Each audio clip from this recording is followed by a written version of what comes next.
اللهم صل وسلم وبارك على سيدنا محمد وعلى اله وصحبه وسلم. ازيكم يا حبايب قلبي؟ عاملين ايه؟ يا رب تكونوا بخير وفي احسن حال. احنا ان شاء الله النهارده هنعمل مع بعض ايه؟ رز بشعريه، فرخه كده مسلوقه ومحمره كده سليمه في السمنه كده معانا، وشويه ملوخيه خضره كده على اصولها. يلا بينا كده نشوف هنعمل ايه.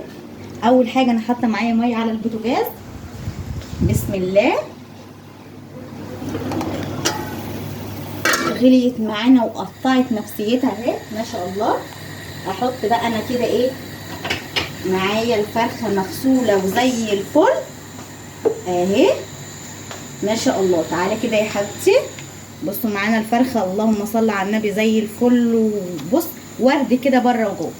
هننزلها كده معانا في الميه اللي بتغلي كده. بسم الله اللهم صل على النبي.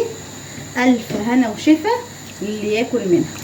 طبعا انتوا كده لو اتفرجتوا على الفيديوهات اللي قبل كده معايا هتعرفوا ان انا ما بحطلهاش اي حاجه الا لما تاخد تقلب معايا كده قلبتين، ولو فيها اي ريمه كده اقوم شايلها من على وش الفرخه، وبعد كده اقوم حاطه معايا الايه البوكيه جرنيه بتاعها او الخضار اللي انت حابه تتبليه بيها. وقبل اي حاجه كده احنا سيبنا ايه نصلي على النبي في الكومنتات يا حبايب قلبي، وما ننساش الاشتراك وتفعلوا زر الجرس يا قلبي انت وهي، عشان القناه باذن الله تكبر بيكم كده ونعلى بيكم باذن الله. كده احنا حطينا الفرخه على البوتاجاز كده اول حاجه، وهنبتدي بقى نعمل ايه معانا الرز. شويه رز كده حلوين، واول ما الفرخه هتتسلق معانا ونظبط لها الحاجه بتاعتها نبتدي نعمل شويه ملوخيه. بسم الله. حطي كده معايا السمنه المقدار اللي يناسب الحاجه اللي انت هتستخدميها. حطي كده معانا الشعريه. بسم الله. ده معايا نص كيلو من الشعريه، هستخدم عليه نص كيلو من الرز برضه اهو. بيطلع كده الرز كده في شعريه كده طاغيه كده، وبيبقى حلو كده ما شاء الله ويفتح النفس. اول حاجه كده ابعدي يا توتو بالتليفون كده سنه، وانا هجيب الثاني معانا كده. احط قبل اي حاجه كده رشه الملح بتاعتنا عشان توحد لنا لون الشعريه، تخلي كلها لون واحد. بسم الله. وهبتدي اقلب كده معايا الشعريه في السمنه لحد اللون ما يكون معانا ذهبي موحد، ونغسل لها الرز ونحطه.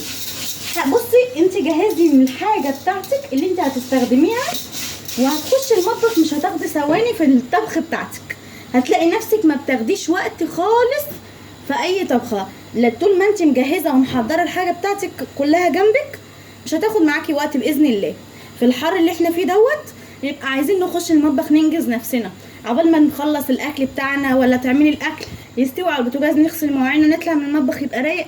ما نحبش نخش المطبخ كتير في الحر اللي احنا فيه ده، او بمعنى صح بتزهقي، انت مش قادره تقفي على البوتاجاز في الحر. يعني لو وقفتي على الحوض غسلتي حاجه تمام، الجو حر وحابين الميه واضطر علينا وكل حاجه، بس البوتاجاز مع السخونيه والحر اللي احنا فيه ده ربنا يحفظنا ويحفظكم جميعا يا رب، ويكفينا شر النار، ويجعلنا دايما من اهل اليمين واهل الجنه ان شاء الله. كده ايه عشان ما نغش مع بعض كده ونسيب الحاجه معانا على البوتاجاز. احنا هنحمر الشعريه كده، اول ما تاخد لون ذهبي هنشوف هنعمل فيها ايه. تعالوا كده اما نبص على الفرخه معانا. بسم الله. شوف كده لو ابتدت تجيب اي ريم، لا لسه شويه، تاخد غلوتين 3 كده ونشوف هتعمل ايه. واول بقى ما الشعريه تتحمر ارجع لكم على طول عشان ما اطولش عليكم. بصوا يا حبايبي كده الشعريه اتحمرت معانا، بصوا اللون عامل ازاي ما شاء الله لا قوه الا بالله. قربي كده يا توتو شويه. بصوا ما شاء الله لونها ذهبي وجميله معانا وزي الفل اهي. هننزل بقى عليها نص كيلو الرز. انا غسلت الرز اهوت وصفيته ما شاء الله. الطشه دي لازم الواحد يسمعها كده، الطشه دي يحس انه في المطبخ بيعمل اكل. ما كانتش الطشه دي بتتعمل معانا كده ما تحسيش ان انت واقفه في المطبخ لازم. بسم الله ما شاء الله. بعدي يا توتو كده بالتليفون سنه. شوح بقى كده ما شاء الله الرز مع السمنه والشعريه. بصوا رشه الملح مخليه، بصوا الشعريه لونها عامل ازاي. اللهم صل على النبي. حاجه كده عظمه. بسم الله. حاجات بسيطه كده بتعملها في مطبخك تظبط لك الدنيا حواليكي. نحط بقى كده احنا معلقه الملح اهي، معلقه الملح بتاعتنا وكده خلاص الرز بتاعنا خلص وشكرا. خلص ولا خد معانا وقت ولا اي حاجه. هنشوح فيه كده شويه. تعالوا كده بصوا على الفرخه معايا. بصوا على الفرخه ما شاء الله، ولا جابت ريمه ولا اي حاجه، خدت الغلوتين بتوعها اهو. انا بقى هحط لها الباقي جرنيه بتاعها زي ما بتقولي عليه، او الخضار اللي انت بتحبي تطعميه بيها. انا بحط بصلايه، طماطمايه، جزرايه، وبحط لورا، ولو عندك كرفس حطي بتبقى معاكي زي الفل. حط كده كام ورقه لورا وبيطلع معانا حلو وجميل وزي العسل. شويه شوربه كده يفتحوا النفس كده جنب شويه الرز بشعريه، شويه ملوخيه، تاكلي كده وتنبسطي بالف هنا وشفا انت وعيالك. الاكل في البيت ده بيبقى خير خير كده. ربنا يا رب ما يقطع لكم عاده يا رب، وتفضل دايما بيوتكم عمرنا بالخير دايما. الاكل في البيت ده بيبقى ليه ريحه كده، بتحس ان بيتك مستور بمعنى الكلمه. ده لورا، ده حبهان قصدي بودر، عشان ما عنديش حبهان اللي هو السليم، عندي بودر. وده رشه من الجوز الطيب.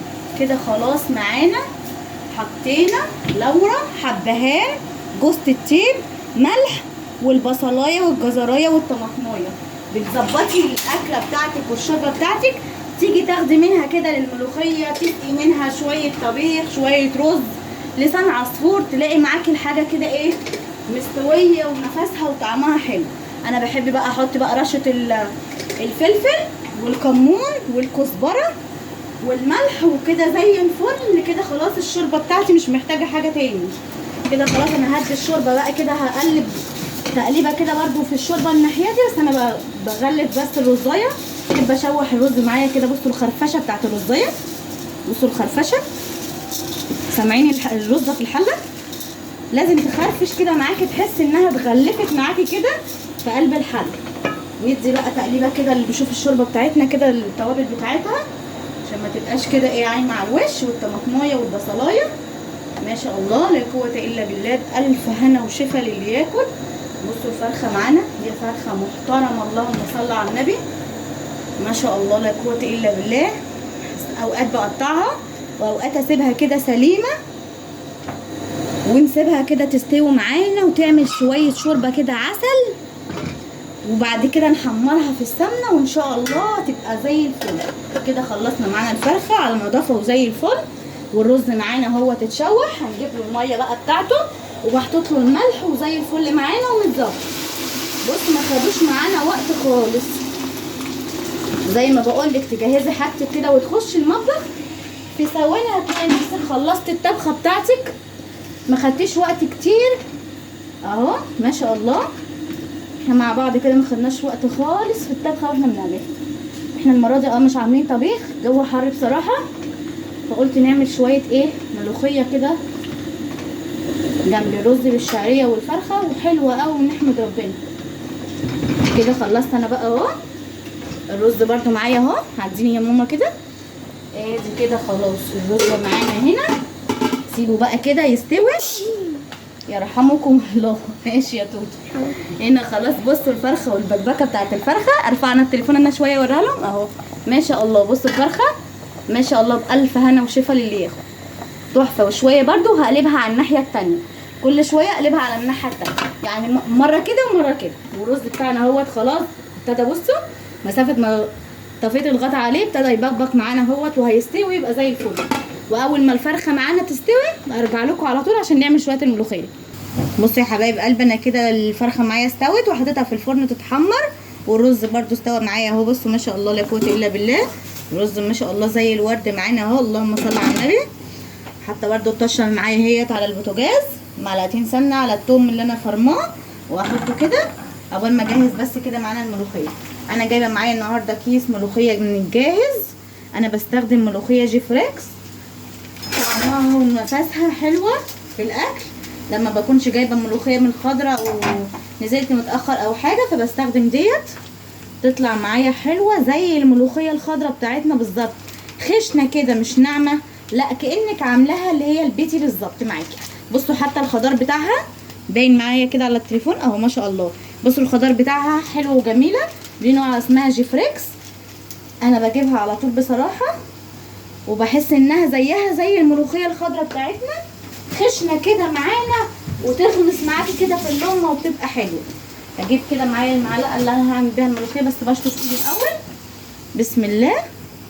سيبها كده تفك معانا في قلب الشوربه. انا موطيه على الشوربه قبل ما ايه الملوخيه معايا تفك، علشان الملوخيه الشوربه ما تفرش والملوخيه تكون لسه ما فكتش. بصوا معايا كده، اول ما الملوخيه هتفك معايا بصوا اهي ما شاء الله لسه لونها بقى هيظهر وهيبان معانا زياده كمان اول ما هتفك معانا. بصوا يا حبايب قلبي بقى كده الملوخيه فكت معانا ما شاء الله لا قوه الا بالله. ما تفرقهاش خالص عن الملوخيه الخضراء اللي بنخرطها، اللي احنا بنجيبها ونقطعها ونخرطها. بصوا ما شاء الله، بصوا القوام بتاعها ما شاء الله لا قوه الا بالله، وخضرها جميل وعملت معانا عرق زي الفلاحي بالظبط.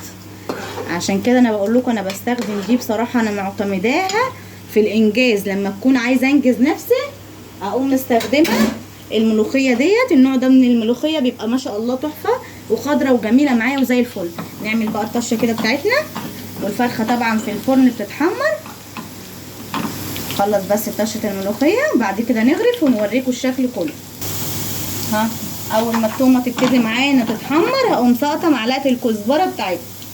ما شاء الله الملوخيه دي انا عايزاكم تعتمدوها، دي سهله بسيطه خالص. لما تكوني مزنوقه كده في طبخه وعايزه تنجزي نفسك ونازله متاخره او جايه من بره متاخره وعايزه تعملي لقمه خفيفه كده وحلوه، عملت شويه الرز، حطينا الفرخه على البوتاجاز ما خدتش معانا وقت، وعملنا جنبها شويه الرز بالشعريه.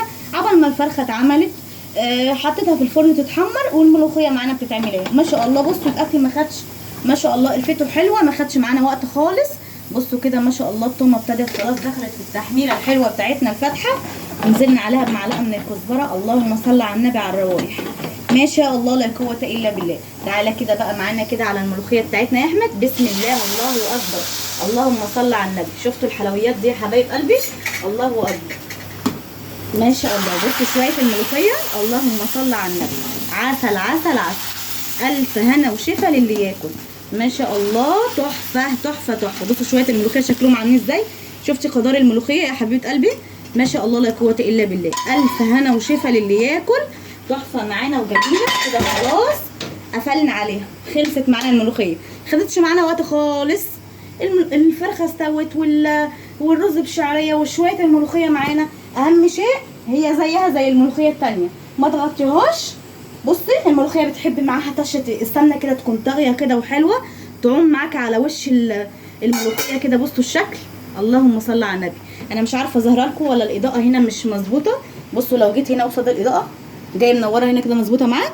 ما شاء الله تحفه تحفه تحفه. حله طبعا مولعه، ربنا يحفظنا جميعا. بصوا بقى الشكل كده. خلاص انا بقى ووري بالغطا عشان زيها زي الملوخيه التانيه، ما برضو ما تسقطش مننا او تفصل من بعضها. وكده كل الاكل معايا كده جاهز، هغرفه بقى واوريهولكوا على الصينيه. بصوا يا حبايب قلبي بكده احنا سوينا الاكل بتاعنا ما شاء الله. الرز بشعريه ومفلفل زي الفل، والفرخه بتاعتنا حمرناها. انا ما حمرتهاش على البوتاجاز من فوق، انا حطيتها في صينيه في الفرن على معلقه السمنه البلدي بتاعتنا وشويه الدقه، واتحمرت في كلتا الجوانب كلها. والشوربه بتاعتنا فيها حوايج الفرخه، الكبده والقناصه والزور بتاع الفرخه وكده. والملوخيه معانا ما شاء الله لا قوه الا بالله.